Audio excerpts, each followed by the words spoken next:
Hello guys, mga kaibigan, welcome back sa aking channel. Sa bidyong ito, pag-uusapan natin ng isang gulay na madalas nating makita sa kusina, sa hardin, ang talong. Ito yung talong pang umaga, at saka ito yung talong pang tanghalian. Ayan, oh. Paano ba ito hawakan? Ganyan, talong pang nanghalian. Ito yung talong pang gabi. Oh. So, ang talong ay isang napakasarap, masustansyang gulay na ginagamit sa maraming pagkain, tulad ng pagpirito, torta, at iba pang ulam. No? Pero bukod sa masarap, marami rin itong benepisyo sa ating mga kalusugan. Sa video na ito, talakayin natin kung ano ang benepisyo na talong sa ating katawan ng tao. Mayaman, number one, mayaman ito sa nutrina. Una sa lahat, ang talong ay mayaman din sa vitamins. Mayroon itong vitamin C, vitamin K, at vitamin B6. Tapos potassium, at isa pa, at saka yung fiber. Ang mga nutrina na ito ay tumutulong sa pagpapalakas ng katawan, pagpapabuti ng digestion, pag-digest, at mananatili ng magandang kalusugan. Kahit simple lang ang gulay na ito, ay napakarami nitong sustansya.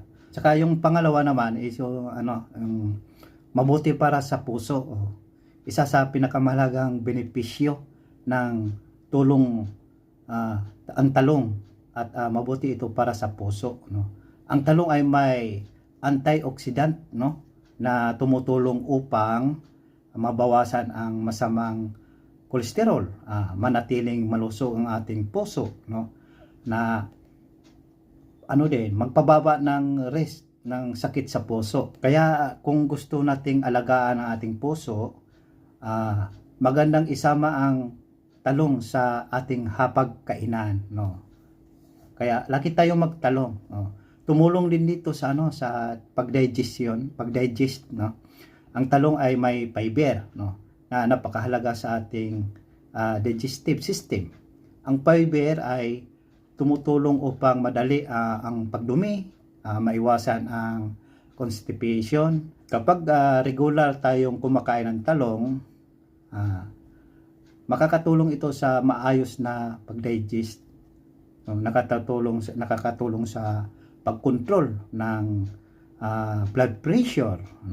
Ang talong ay isa ring magandang gulay para sa pag-control ng blood sugar, dahil sa fiber na tagal nito ang mas mabagal ang pagpasok ng sugar sa dugo. Kakatulong ito lalo na sa mga taong gustong kontrolin ang kanilang blood sugar level. At saka yung panglima, yung may antioxidant. May antioxidant na tumutulong sa ating katawan laban sa free radicals. Ang antioxidant ay mahalaga din dahil tumutulong ito sa pag-protect ng cell, nakakatulong sa pag-iwas sa iba't ibang sakit, nakatulong sa pananatili ng malusog ang katawan. So, kaya guys, kailangan talaga natin na magtalong. Huwag natin kalimutan na pag kumakain tayo, laging may talong tayo. Yung pang-anim naman is mabuti sa timbang natin.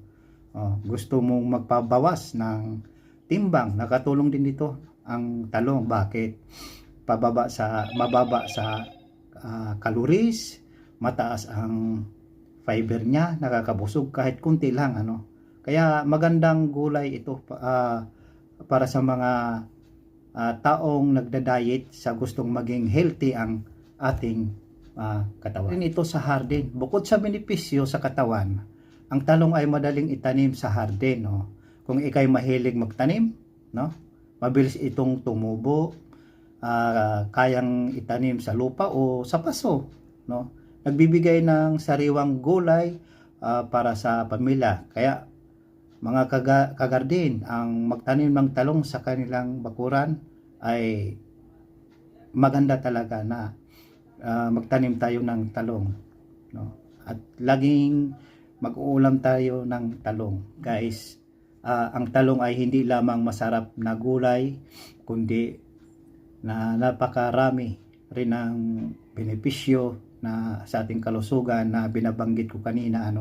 Nakakatulong una yung sa kalusugan ng puso, pag-digest, yung blood sugar control, yung pababa ng timbang, at pangkalahatang kalusugan. Huwag nating kalimutan, guys, na isama ang talong sa ating pagkainan, at maaari rin itong itanim sa ating sariling hardin. Huwag kalimutan, guys, na ito yung talong na pangumagahan, pananghalian, at saka pang gabi.